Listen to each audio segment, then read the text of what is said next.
안녕하세요. 도요 리서치 도우리입니다. 미국 시간으로 12월 26일 일요일 미국 주식 이야기 해보는 시간 갖겠습니다. 오늘은 2021년을 좀 되짚어 보고요. 2022년도 전망과 제 계획을 좀 말씀드리는 시간을 갖고 여러분들의 고견 같이 듣는 시간 가질까 합니다. 2021년도는 아시다시피 3대 지수가 역사적으로 최고점을 찍는 그런 한 해였습니다.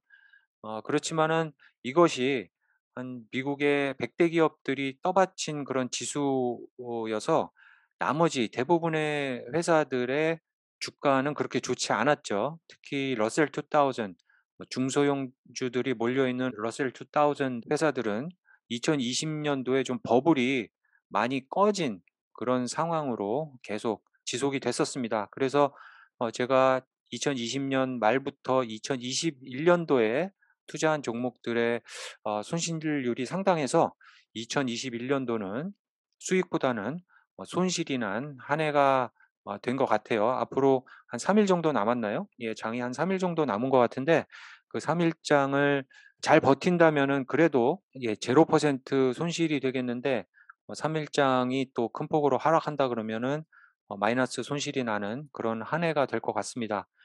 다행히 2020년도에 수익이 좀 꽤 나서 그것이 좀 받치고 있는 것이 좀 다행인 것 같은데요. 2022년도를 봤을 때는 제 개인적인 생각으로는 좀 더 불안한 그런 일들이 계속 이어지지 않을까 하는 그런 불안 심리들이 있어서 2021년도에 사실은 제가 주식시장으로 자금을 크게 그렇게 넣지 않은 한 해였어요. 그것을 계속 2022년도에도 이어나갈 전망입니다. 주식을 새로 산다거나 만약에 좀 추가 매입을 한다 그러면 지금 가지고 있는 중소형주들을 바탕으로 매도를 해 나갈 생각입니다. 그 매도한 자금으로 좀 안전한 주식들을 리밸런싱하는 그런 한 해로 삼을까 그렇게 생각을 합니다. 일단 중소형주들이 예상치 못하게 갑자기 탁 튀어 올라가는 그 시점에서는 어느 정도 좀 팔고 나와서 불안한 2022년도 인플레이션도 있고요. 이자를 그렇게 크게 올리지 않는다고 얘기를 하고 있지만은 그래도 아직 확실히 그게 결정된 것이 아니기 때문에 불안한 요소들이 아주 많이 산재해 있는 것이 사실입니다. 그렇기 때문에 좀 안전한 자산에 리밸런싱을 하고 중소형주들은 좀 매도를 하면서 어 한 2022년도나 2023년도에 재진입할 그런 시기를 좀 보는 한 해로 삼을까 합니다. 저 같은 경우는 나이도 있고 투자 성향이 보수적이어서 저는 그렇게 생각을 하고 있는데요.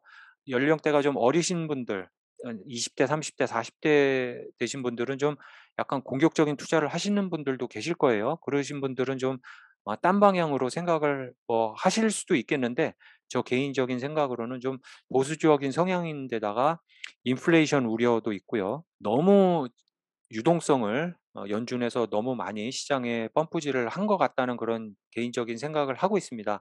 그래서 이런 상황이 된다 그러면은 나중에 리세션이 될 상황도 배제할 수 없기 때문에 그런 안 좋은 시장 상황을 좀 대비하는 한 해가 돼야 되지 않을까 저는 개인적으로 그렇게 생각을 하고 있습니다. 이런 중소형주 같은 경우들을 좀 매도를 할 생각을 하고 있어요. 그래서 그 매도한 자금으로 리밸런싱을 좀 조심스럽게 큰 회사들 제가 갖고 있는 그 회사들의 양을 조금씩 늘려가는 그런 계획을 잡고 있습니다. 그중에 한 회사가 이제 테슬라죠. 테슬라는 제가 9주 갖고 있어요. 그렇게 많이 갖고 있지 않습니다. 그래서 좀 떨어지는 국면에서 조금씩 조금씩 한 주, 두 주 더 애드해 나가는 그런 기회로 삼을까 그렇게 생각을 하고 있고요.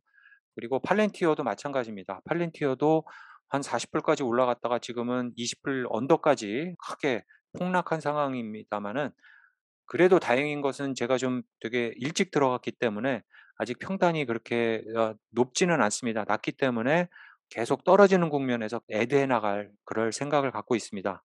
또한 이제 스퀘어 같은 경우도요. 제가 한 163불 정도에 들어갔었는데 한 300불 정도까지 올라갔다가 거의 뭐 한 2 배까지 갔다가 지금은 제자리로 돌아온 상황이죠. 엄청나게 주가가 빠진 상황입니다. 그럼에도 불구하고 스퀘어 같은 경우는 저는 내려가는 상황에서 계속 매집을 해 나갈 그런 생각을 갖고 있습니다.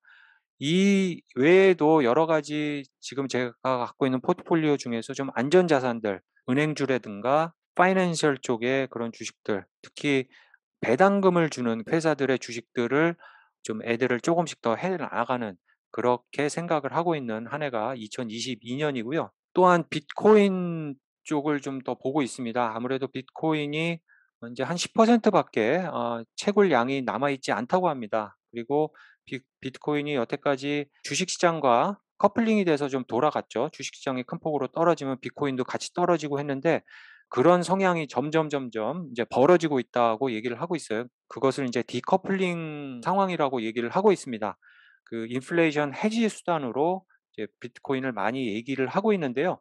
저도 그것에 좀 동의하는 그런 상황이라서 비트코인의 가격이 계속 떨어지는 시점에서 조금씩 장기로 보고 투자를 이어나갈 생각을 하고 있습니다. 제가 2021 년도에는 암호화폐 쪽으로 좀 자금을 많이 넣었어요. 그런 성향을 2022 년도에도 계속 이어나갈 생각을 하고 있습니다. 또 코인이 인제 루나죠. 테라 루나인데요. 이 테라 루나는 제가 소개를 해 드린 코인입니다. 테라와 루나의 이코시스템이 상당히 마음에 들기 때문에 지금은 상당히 루나가 많이 올라간 상황입니다. 그렇지만 좀 떨어지는 국면에서 계속 애들을 더 해 나갈 그런 생각을 갖고 있습니다. 이 밖에 뭐 XRP, 리플이라든가 솔라나라든가 이런 코인들도 보고 있는데요. 요 두 코인을 좀 중점적으로 보면서 좀 애들을 조금씩 해 나갈 생각을 갖고 있는 한 해가 2022 년입니다.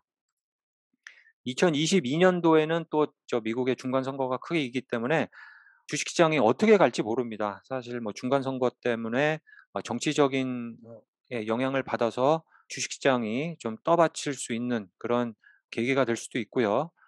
2021 년도에 맥을 못 춘 그런 중소형주들이 이자율 상승 압박이 그렇게 크지 않고 인플레이션이 만약에 좀 잡히는 그런 경향을 보인다고 한다면 다시 힘을 발휘할 수도 있지만, 제가 볼 때는 전체적으로 봤을 때 유동성이 너무 풀린 상황에서 인플레이션이 그렇게 쉽게 잡힐 수 있나 하는 의구심을 갖고 있는 상황이고, 만약에 못 잡힌다 그러면 연준에서 기존의 입장을 바꿔서 이자율을 좀 더 큰 폭으로 올릴 수 있는 그런 상황도 생길 수 있지 않을까.